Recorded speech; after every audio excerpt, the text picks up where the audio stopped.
Good morning class. आज हम बात कर रहे हैं बैक्टीरियल रिप्रोडक्शन के बारे में। जैसा कि हमने अपनी प्रीवियस क्लास में बात की थी बैक्टीरियल स्ट्रक्चर के बारे में, यानी बैक्टीरिया का स्ट्रक्चर कैसा होता है, प्लस उसमें पाए जाने वाले जो भी सेल ऑर्गेनील्स होते हैं उनका क्या क्या फंक्शन होता है, उनके बारे में हमने बात की थी। आज हम बात कर रहे हैं बैक्टीरिया रिप्रोडक्शन के बारे में। जैसा कि हमें पता है कि बैक्टीरिया आपका प्रोकैरियोटिक है प्लस यूनिसेलुलर है, तो इसमें दो प्रकार से हम कह सकते हैं कि रिप्रोडक्शन होता है। पहला हम कह सकते हैं आपका एसेक्सुअल रिप्रोडक्शन, या जिसे हम कह सकते हैं आपका अलैंगिक जनन। दूसरी हम बात कर सकते हैं लैंगिक जनन, जिसे आप इंग्लिश में कह सकते हो सेक्सुअल रिप्रोडक्शन। तो सबसे पहले हम बात करते हैं एसेक्सुअल रिप्रोडक्शन, जिसे हम कह रहे हैं अलैंगिक जनन। तो हमें पता है कि बैक्टीरियल सेल में दो प्रकार से एसेक्सुअल रिप्रोडक्शन होता है, जिसमें पहला हम कह सकते हैं बाइनरी फिजन के द्वारा और दूसरा हम कह सकते हैं बाय बडिंग मेथड, या बडिंग के द्वारा, या कह सकते हैं उसे मुकुलन के द्वारा। तो जैसा कि हमें पता है कि एसेक्सुअल रिप्रोडक्शन है, तो एसेक्सुअल रिप्रोडक्शन के लिए केवल एक ही पेरेंट की आवश्यकता होती है, यानी यहाँ पर हम ये डिस्टिंग्विश नहीं करते कि वो मेल है या फीमेल। केवल हमें एक पेरेंट चाहिए होता है और एक उसी पेरेंट से क्या है, ये एसेक्सुअल रिप्रोडक्शन आपका कंप्लीट होता है। इससे जस्ट अपोजिट अगर हम बात करें सेक्सुअल रिप्रोडक्शन की, तो उसमें हमें क्या है, टू पेरेंट की आवश्यकता होती है, यानी वन मेल और वन फीमेल उसमें होती है। तो सबसे पहले अगर हम बात करें बाइनरी फिजन की, जो हमारा एसेक्सुअल रिप्रोडक्शन में आता है, तो बाइनरी फिजन में बेसिकली अगर हम कहें कि ये किस प्रकार का रिप्रोडक्शन है, तो सबसे पहले आपकी जो बैक्टीरियल सेल होती है वो एक सर्टन साइज़ तक बढ़ती है। फिर उसके बाद में आपकी जो सेल वॉल होती है वो धीरे धीरे श्रिंक करने लगती है, और बेसिकली एक पेरेंट सेल से दो डॉटर सेल का निर्माण होता है। और ये दोनों डॉटर सेल क्या हैं, आपकी पेरेंट की आइडेंटिकल कॉपी होती हैं। आइडेंटिकल मीन्स कह सकते हैं कि जैसा पेरेंट है सेम वैसे ही दो आपकी डॉटर सेल का निर्माण होता है। यानी जिस भी आपकी बैक्टीरियल सेल से दो डॉटर सेल का निर्माण होता है, तो हम उस सेल को मदर सेल कहते हैं, और उसके डिवीज़न से जो भी आपकी दो डॉटर सेल बनी हैं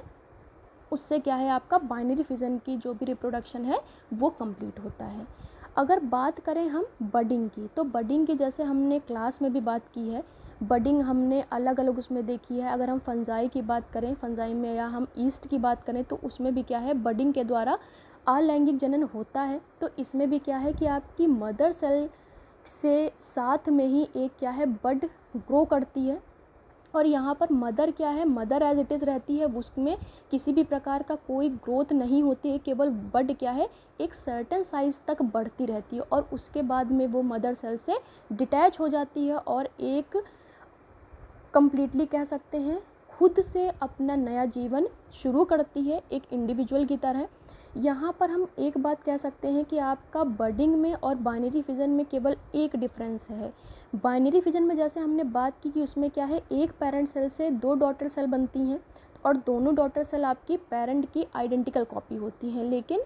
बडिंग में क्या है, हम ये नहीं कह सकते कि जो भी बड बनी है या जो फिर डिटैच हो जाती है बाद में, वो आइडेंटिकल नहीं होती है मदर की। यानी हम कह सकते हैं मदर की जो फंक्शन है या जो भी चीज़ें हैं वो डिफरेंट हो सकते हैं डॉटर से, या डॉटर के जो भी फंक्शन है वो डिफरेंस हो सकते हैं आपके मदर सेल से। नेक्स्ट अगर हम बात करें आपके बाइनरी फिजन की, यानी बाइनरी फिजन जैसा कि हम कर भी रहे हैं, यहाँ पर हम डायग्राम में देख सकते हैं कि सबसे पहले आपकी एक बैक्टीरियल सेल है। बैक्टीरियल सेल में जैसे हमें पता है कि इसमें क्रोमोसोम बहुत ज़्यादा वेल डेवलप्ड नहीं है, सिंगल स्टैंडर्ड है, प्लस यहाँ पर प्लाज्मा मेम्ब्रेन भी है, और आपकी सेल वॉल है। सेल वॉल जैसे हमने पिछले भी बात की थी पेप्टिडोग्लाइकन की है, प्लाज्मा मेम्ब्रेन है जो आपकी सेलेक्टिव परमिएबल है या सेमी परमिएबल कह सकते हैं, जो कुछ ही चीज़ों को अंदर अलाउ करती है जाने के लिए, सभी चीज़ों को आपके अलाउ नहीं करती है कि वो बैक्टीरिया सेल में एंटर कर सकें। तो यहाँ पर हम देख सकते हैं कि सबसे पहले अगर बाइनरी फिजन के लिए कोई भी सेल तैयार होती है तो सबसे पहले वो एक सर्टेन साइज़ तक क्या है, बढ़ती है, जैसा कि आप देख रहे हैं। और अब क्या है, जो भी उसका डीएनए होगा वो भी क्या होगा, रेप्लिकेट करके या रेप्लिकेशन के थ्रू क्या है, वो अपने जो भी साइज़ को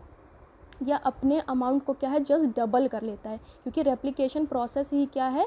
कि द्विगुणन कर लेना या जो भी सर्टेन अमाउंट है उसको और ज़्यादा बढ़ा लेना। अब हम यहाँ पर देख सकते हैं कि continued growth of the cell क्या है, एक अमाउंट तक बढ़ती जा रही है, फिर उसके बाद में आपकी जो सेल वॉल है वो धीरे धीरे क्या है, श्रिंक करने लगेगी या एक सेप्टा बना देगी दोनों सेल के बीच में, और कम्प्लीटली आपकी 2 डॉटर सेल यहाँ पर बन जाती हैं बाय बाइनरी फिजन की, और ये दोनों आपकी डॉटर सेल मदर सेल की आइडेंटिकल कॉपीज़ होती हैं। तो ये प्रोसेस हो गई हमारी बाय बाइनरी फिजन। नेक्स्ट अगर हम बात करें बडिंग की, या हम जिसे हम कह सकते हैं हिंदी में आपके मुकुलन, तो इसमें क्या है, जब भी कह सकते हैं कि आपके कई ग्रुप ऑफ बैक्टीरिया क्या करते हैं, बडिंग के द्वारा भी एक सेक्सुअल रिप्रोडक्शन करते हैं। जैसा कि हमने बात की कि इसमें क्या है आपके अलग, ये भी क्या है, मदर सेल एक सर्टेन साइज़ तक प्रोसीड करती है या उसकी ग्रोथ होती है, तो उसी के साथ में एक मुकुल या कह सकते हैं बड का निर्माण होने लगता है, यानी उसके पूरे सेल में किसी भी पार्ट में क्या है, बड एक इनिशिएट होती है और वो एक सर्टेन साइज़ तक बढ़ती जाती है, और उसके बाद में वो कम्प्लीटली डिटैच हो जाती है मदर सेल से और ख़ुद एक इंडिविजुअल की तरह सर्वाइव करना स्टार्ट कर देती है। यहाँ पर जैसे हमने बात की कि बड क्या है, कम्प्लीटली डिफरेंट भी हो सकती है आपके मदर सेल से, या उसके जो भी फंक्शन है वो डिफरेंट हो सकते हैं आपके मदर सेल से, यानी वो आइडेंटिकल नहीं हो सकती। यानी बड कभी भी कह सकते हैं जिस भी मदर सेल से वो डिटैच हुई है उसकी आइडेंटिकल कॉपी नहीं हो सकती। उसके फंक्शन क्या है, वेरी कर सकते हैं या डिफरेंट हो सकते हैं। जैसा कि अगर हम एग्ज़ाम्पल देखें कि आपकी जिस भी आपका कोई भी मदर सेल है जिसमें एक बड का इनिशिएशन हुआ है, तो हम कह सकते हैं मदर सेल में अगर बैक्टीरिया की बात कर रहे हैं, क्योंकि हमने बात की कि बड का जो एसेक्सुअल रिप्रोडक्शन के द्वारा बड से क्या है रिप्रोडक्शन आपके ईस्ट में भी हो सकता है, फंजाई में भी होता है, लेकिन बात कर रहे हैं हम बैक्टीरियल सेल की। तो बैक्टीरियल सेल में कह सकते हैं कि मदर सेल में फ्लैजिला हो सकते हैं, क्योंकि जैसे हमें पता है फ्लैजिला किस लिए होते हैं कि किस फ्लैजिला के द्वारा ही बैक्टीरिया क्या कर सकता है, लोकोमोट कर सकता है या उसका मूवमेंट हो सकता है। लेकिन हम ये देख सकते हैं कि जो बड का निर्माण हुआ है एक मदर सेल से और अब वो डिटैच हो गया है, एक सर्टेन ग्रोथ के बाद क्या है वो डिटैच हो गया है मदर सेल से, तो उसमें क्या है फ्लैजिला एब्सेंट भी हो सकते हैं, क्योंकि जैसे हमने बात की कि वो आइडेंटिकल नहीं होता है मदर सेल का, इसलिए क्या है उसमें लैक ऑफ फ्लैजिला हो सकता है। यानी अब ये बड क्या है, अगर फ्लैजिला नहीं है तो इसका मतलब क्या है वो लोकोमोट भी नहीं कर सकता है, ना उसमें कोई भी मूवमेंट हो सकता है। तो इसलिए हम क्या कह सकते हैं कि केवल बाइनरी फिजन ही ऐसा आपका रिप्रोडक्शन की प्रोसेस है जिसमें आपकी डॉटर सेल आइडेंटिकल होती है मदर सेल की, लेकिन आपका बडिंग प्रोसेस जो होती है रिप्रोडक्शन की उसमें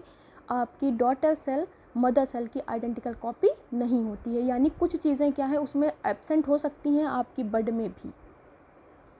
नेक्स्ट अगर हम देखें, यहाँ पर हम देख सकते हैं कि जैसा हमने जो बात की आपके बड प्रोसेस के थ्रू यानी बडिंग के प्रोसेस के थ्रू कि इसमें किस प्रकार से आपका बड का निर्माण हो सकता है बैक्टीरियल सेल में, या हम इस इमेज में देख सकते हैं कि यहाँ पर अलग अलग बैक्टीरियल सेल हैं और उसमें क्या है आपको स्मॉल साइज़ में बड दिख रही हैं। बड क्या है एक सर्टेन साइज़ तक बढ़ेंगी और उसके बाद में वो डिटैच हो जाएंगी मदर सेल से और अपनी एक नई ग्रोथ स्टार्ट करेंगी। तो आज हमने बात की कि बैक्टीरियल सेल या बैक्टीरिया किस प्रकार से एसेक्सुअल रिप्रोडक्शन के द्वारा प्रजनन की क्रिया करता है, जिसमें आपका बाइनरी फिजन पढ़ा और हमने बडिंग पढ़ा। नेक्स्ट क्लास में हम बात करेंगे इसके सेक्सुअल रिप्रोडक्शन की, या हम कह सकते हैं इसके लैंगिक जनन की विधियों के बारे में और उनमें किस प्रकार से वो प्रजनन की प्रक्रिया को प्रोसीड करता है, उस चीज़ को हम पढ़ेंगे। Thank you class.